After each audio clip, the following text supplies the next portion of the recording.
So how would you like to install a recessed light above your shower? Well, for about $16 to maybe about $32 or so, you can pick up one of these Canless recessed lights over at Home Depot. Now you also need a little bit of wire here. I got about 9 feet, even though I need about 7. Leaving myself a little bit of extra for the junction boxes between the exhaust fan to the shower light here. And I've got a pair of wire strippers. So probably at this point, you don't have a ton of confidence in yourself to install a recessed light, but if you follow along with each step by step, then you too can install your own recessed light. All right, so on this thing here, this package, that's basically it. There's a little metal bracket now that doesn't matter. Anyways, I don't even know it's stinking instruction manual. So you basically have this cardboard cutout template here, right? Now, I already went ahead and marked center off of here, based off of the shower head and the drain. Gotcha. And then obviously left to right, you know, in there. So, the obvious kind of first part there is to just find that cross. Sometimes I like looking through the hole so I can spot it easier instead of trying to move it around.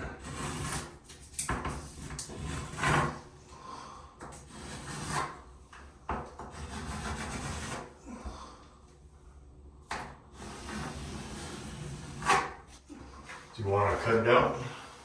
Sure. I don't know if I don't want to mess up your pretty work here. Yeah, well, as long as you stay inside that circle, then you're fine. Don't cut like on the line, but inside the line. Like here? Yeah. It's a jab, so you might have to jab it. Ooh, just hit the. There we go.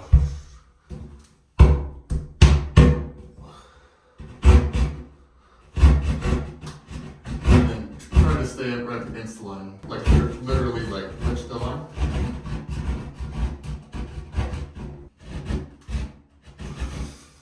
If I had a 6-inch hole saw, this would be much easier, you know.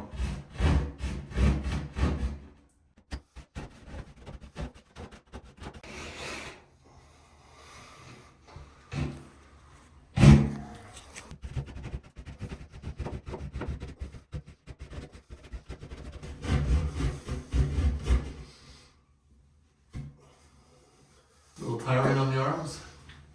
Yeah.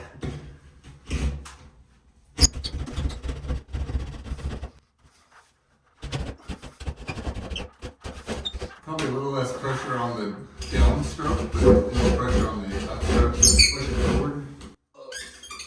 That way you're not pulling down on the sheetrock, but you're actually pushing up.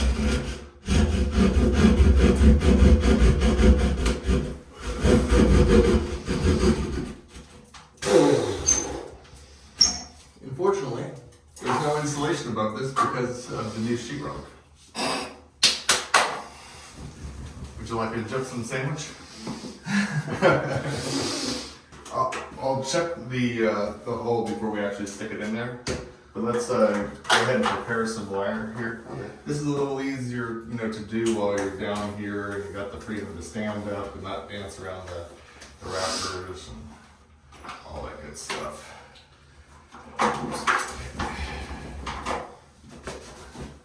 I got this utility knife here, and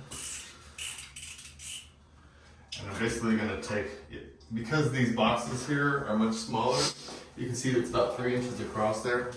I'm really just going to take about maybe 4 inches or something worth of wire, 4 to 5 inches maybe. Strip off the insulation, the sheeting cover here.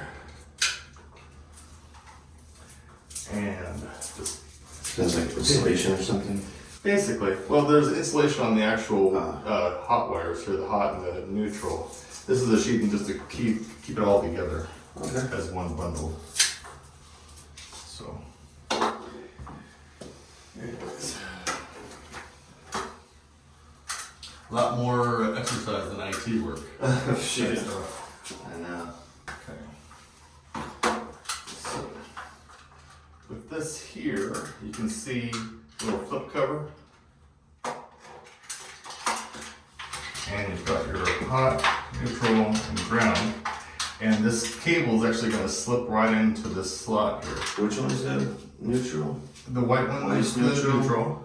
The black is hot. Okay. And then obviously the bare is ground. Okay. Now, this is going to be connected to the power source from the fan. Okay. So this is going to the recessed light. Okay, gotcha. And if you, let's say you had a second recessed light, you know, controlled by the same switch, then it would come out of the second hole and off to the second light. Okay, gotcha. Yeah. So you're only using one of these sides? Correct. Gotcha. Right. And with these little connectors here, you don't need to strip off too much insulation. It's just about a 1/2 inch. Okay. So that's about like that. That's about a 1/2 inch to 5/8. And you'll know you've done a good job. Basically, like you want the insulation to basically go inside there and not, you know, obviously go past that. If you had that tip of copper all the way up to the top there, but yet you had copper exposed, that would be a bad thing. Oh, okay, gotcha. So obviously white to white, and I'll let you push in on the black there so you can get a feel for what that feels like. So just in any hole? Yeah, any hole. Pretty simple, huh? Yeah, easy. Okay. And then now you just basically, these are little pressure clamp deals here. So it kind of requires you, like it can, here, I guess you can just do it. It's pretty simple. So, white piece. Yeah. So, does it seem all the way in there? Yeah, looks like it. Yeah. Okay. So that's it. Real simple. And So this is the ground one? yeah, so that's the ground one. Okay, now it attaches here, I guess? Correct. Okay. So go ahead and take the ground and stick it into that. Here, the other way. Into the orange side. Oh. Just like the other wire from manufacturers. Right. Monkey Gotcha. see, monkey do, yeah. Gotcha. Alright, then you just take these wires here Just tuck them in. and just tuck them in there. Right. So you can kind of see why I don't want to have it too long. Right. Because it like that's fine the way it is, but if you had a second set of wires in here, it starts to get a little tighter, you know. Yeah, that makes sense. And you just kind of snap the close there. So there's nothing too crazy holding it all in. Okay. Anyways, how about you hold that in so it doesn't flop around. Now I'm going to straighten out this cable here a little bit. And then I will feed it back towards that way where the exhaust fan and the junction box thing is at. Now, I don't know if this hole will quite be enough for all of this little stuff sticking out here. Right. So I'm going to use an upstroke so that way I'm not tearing the sheetrock on the downstroke. Makes sense.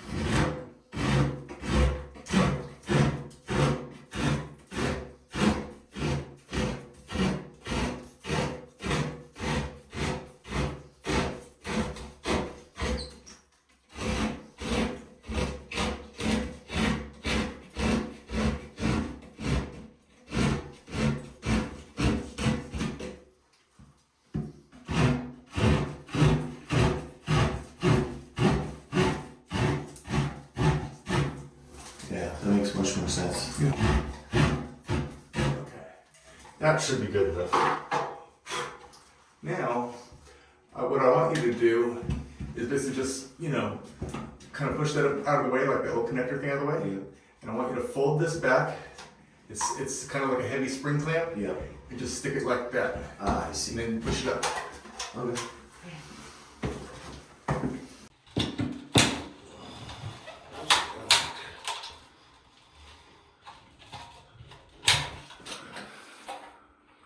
Any kind of technique I should try? Push up both the orange clamps at the same time.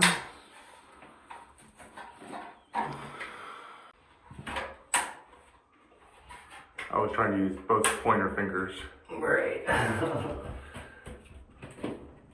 My finger. Nope.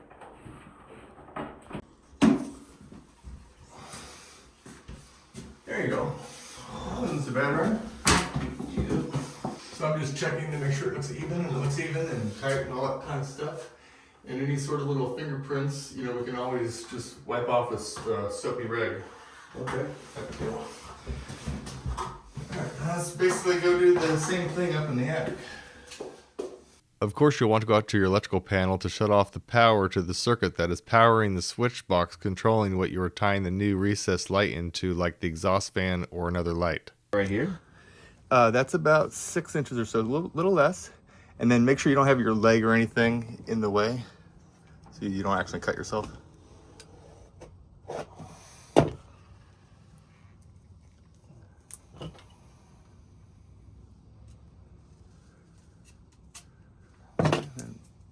Just kind of fold back that white sheathing and the paper there.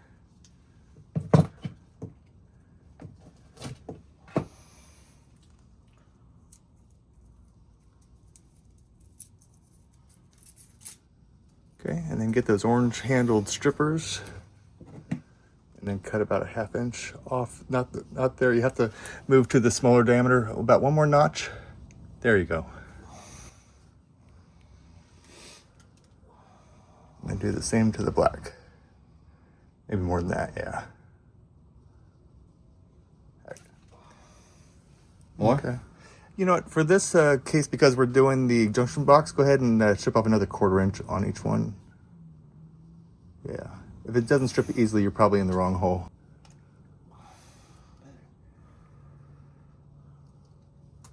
Okay. Gotcha. Yes, just take off the wire nut there.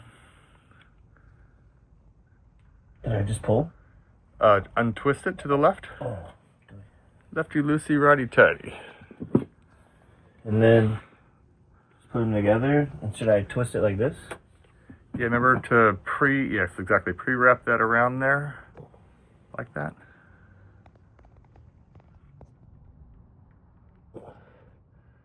Is that enough or? Yeah, it looks like it's enough. And then just do some final twisting with the wire cutters. Yep. Just maybe a little more. Okay.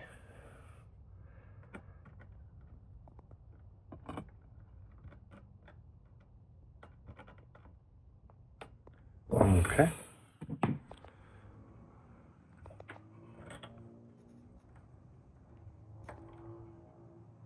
Now do the same thing with the next wire.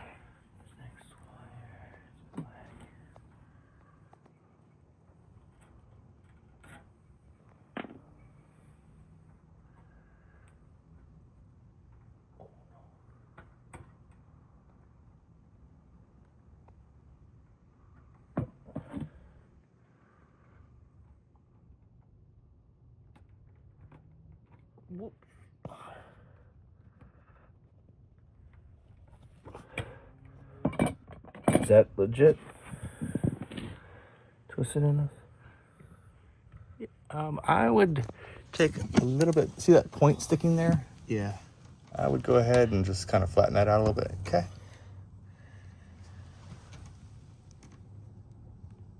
Yeah, that looks good there.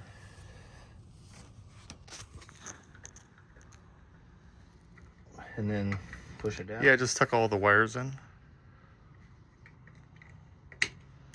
Okay, and then there's the cover plate. There's the cover plate there. So you see one's got that keyhole that on your, there you go. Exactly.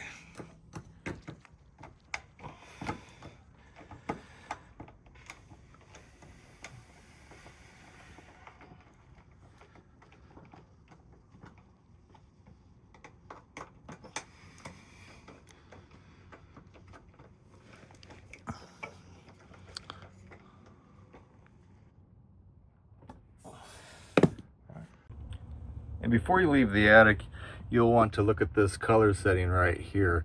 You can see that this is a 5-color light fixture with the 5000K, 4000, 3500, 3000, and 2700. So I'm going to move the switch to, I think, about 3000, where I think the current light bulbs are at. That's one tick back from the very end. and then we'll go check it, and it can always be adjusted in the future if need be. Now that all the wiring is done on the exhaust fan, I'm turning on the circuit breaker to the new exhaust fan. So we'll turn that on and then go check all of the switches. This far one? There you go. Now you see the color? Yeah.